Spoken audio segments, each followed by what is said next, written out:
This is a book review of the biography of Benjamin Franklin by Walter Isaacson. We are Accessory to Success, and we love making book recommendations. If you want to subscribe to our email newsletter, we'll send you a list of books that will be right up your alley. They're all business and self-help types of books once a week. We also have great tidbits and takeaways from all these wonderful business books that we read and review that we send in these emails as well. Go ahead and go to the website to subscribe for that and enjoy the review of Benjamin Franklin's biography. Main takeaway: tearing away the facade history has wrapped around the iconic Benjamin Franklin reveals a complicated man who had trouble maintaining good relationships with family members, but skillfully used his knowledge and intellect to support democracy and the founding of a new republic from a deep sense of social justice.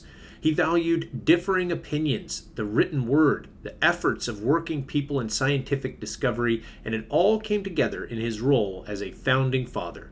This is an in-depth story of how Benjamin Franklin came to be a national icon and founding father, and the many influences that shaped a remarkable figure. Bullet point takeaways of what you'll learn in this book: the history of Ben Franklin's family and the historical backdrop that led to their arrival in the colonial America, experiences and studies that influenced Franklin's thought process and behaviors as a child and young man, life's path that led him to Philadelphia as he pursued personal independence and success, stories of Franklin's career and incredible work ethic until retiring in his 40s, Franklin's many inventions, his journeys to become a statesman and diplomat after retiring, how Franklin became involved in the colony's pursuit of independence from Great Britain, including his participation in drafting the Declaration of Independence in 1776 and other founding documents, Franklin's roles as a statesman in making America a reality, the tumultuous relationships with immediate family members that do not seem to fit Franklin's belief in virtues, the philosophy of Franklin concerning the distrust of elites and royalty, and the power of the middle class to make and keep America a success. On to the main takeaway. Author Walter Isaacson was brave to write Benjamin Franklin, An American Life, because there are so many biographies concerning this man that had been published. Most Americans know the name Ben Franklin and know he is a founding father of a great nation. What they may not know is Franklin as a man with a dry sense of humor and intellect that was hid behind his cultivated image of commonality and humbleness as a middle-class member and his pursuit of industry and fragility. He had an endless urge to learn, experiment, and fight injustices. He was a free spirit in every sense of the word, something Jack Ma would probably relate to in his book, Ali Baba. In reading through the first few decades of his life, it becomes clear that Benjamin Franklin was not born to lead per se. It was his endless quest for knowledge that molded the man in preparation for what was to come. For example, his adoption as a young man of the Socrates method of argument through gentle questioning evokes images of the old man who would later participate in the discourse that led to the forming of a new nation. Similar to the Home Depot co-founder Ken Langone's urge to learn and work hard, as he discusses in his book, I Love Capitalism. Benjamin Franklin was a prolific writer over the years, and he had no issue with abandoning and then reshaping personal ideas and philosophies after reading a variety of books on religion, politics, and industry. Reading the Franklin life story as written by Isaacson produces some fascinating revelations about the man. Franklin was a picture of contrasts. He had a remarkable knack for coming across as just an ordinary person. However, he had an enormous ego, could be manipulative, think Socratic method of controlling discourse, and neglected his wife and son. Another book about a great business mind is Ready, Fire, Aim, about building big businesses that run on their own. On the other hand, he was an inventor, a visionary thinker, and a passionate defender of justice. It is not generally known, but Benjamin Franklin wanted to abolish slavery, putting forth a petition in 1790, which is the year he died. After retiring in his early 40s, he spent the next 40 years as a diplomat, scientist, and statesman. Isaacson did well by providing so much detail about Benjamin Franklin's early years. Once you understand Franklin's love of writing, learning, conversing, and inventing, it is easy to see how Franklin became one of the leading figures during the efforts to create the United States. Everything he learned the first 40 years of his life was applied in the last 40 years plus. Scott Belsky is similar in all these ways. He founded Behance, which sold to Adobe for hundreds of millions, and tells his amazing story in The Messy Middle.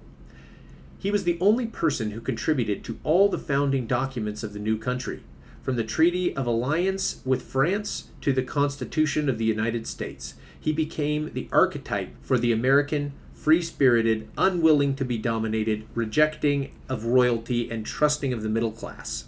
In the working class, Franklin saw a hearty spirit, positive values, strong work ethic, and a sense that these are the people who can build a great country. This support, belief, and encouragement is a major part of leadership discussed in the book Leading. It is also to Isaacson's credit that he can convey the humanness of Benjamin Franklin in his relationships with people, including his family. The problem with icons is that they are often reduced to images of near perfection, making it easy to forget they loved, learned, made mistakes, struggled, and experienced failures and successes.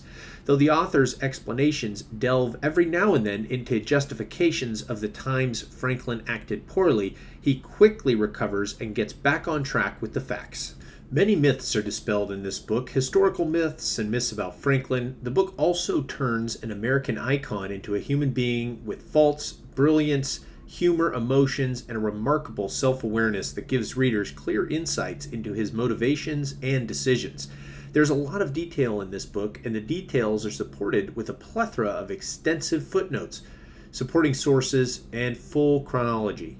Mr. Franklin is an outlier. And to learn more about what that means and what it means to the word success, read the book Outliers.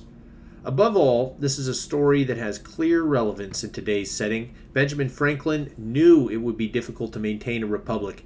He was truly a visionary who understood the enormous advantages and perils the country would face. What may surprise and please him is that over 245 years later, the government experiment of the United States of America continues to thrive. An American book that may be of interest about a great leader in history is Wooden on Leadership. About the author, Walter Isaacson. Isaacson was born in New Orleans in 1952. He graduated from Harvard University in 1974 with a major in history and literature. Later, Isaacson attended the University of Oxford as a Rhodes Scholar and Pembroke College. There he studied philosophy, politics, and economics and graduated with first-class honors. Isaacson started his career in journalism with a position at the Sunday Times of London. That was followed by a job at the New Orleans Times, and in 1978, a position at Times Magazine. At Time, he served as a political correspondent, national editor, and editor of New Media.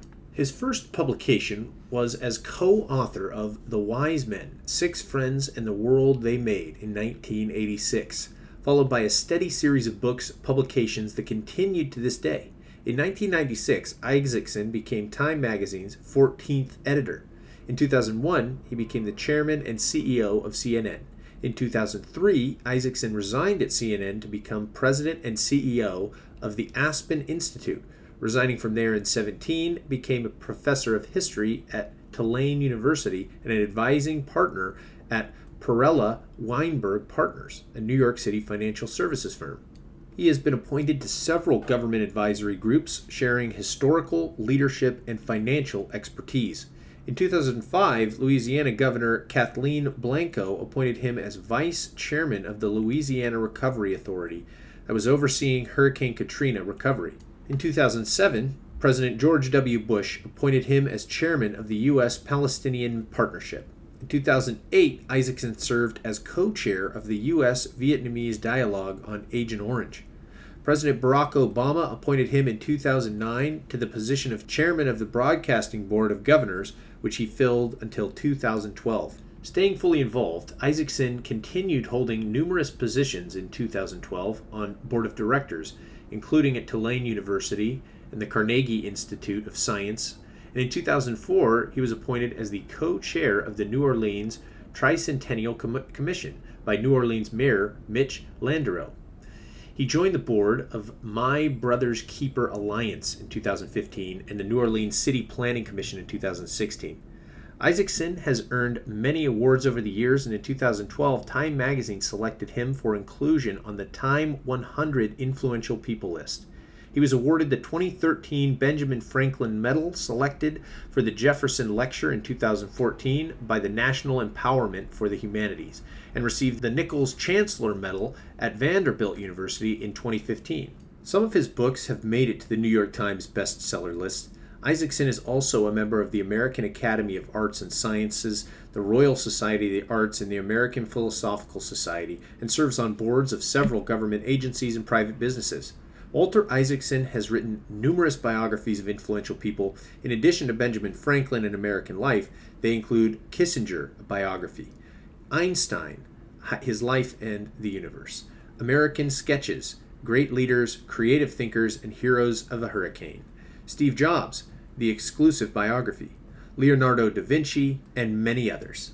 You can keep up with Walter Isaacson's thoughts and works by joining his Twitter and Facebook accounts. He also collaborates on a podcast with Dell Technologies called Trailblazers.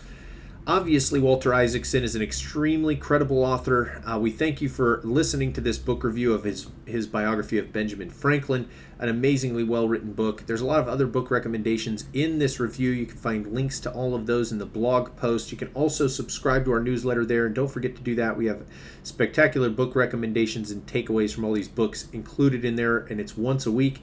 Thanks for listening, and we'll see you in the next review.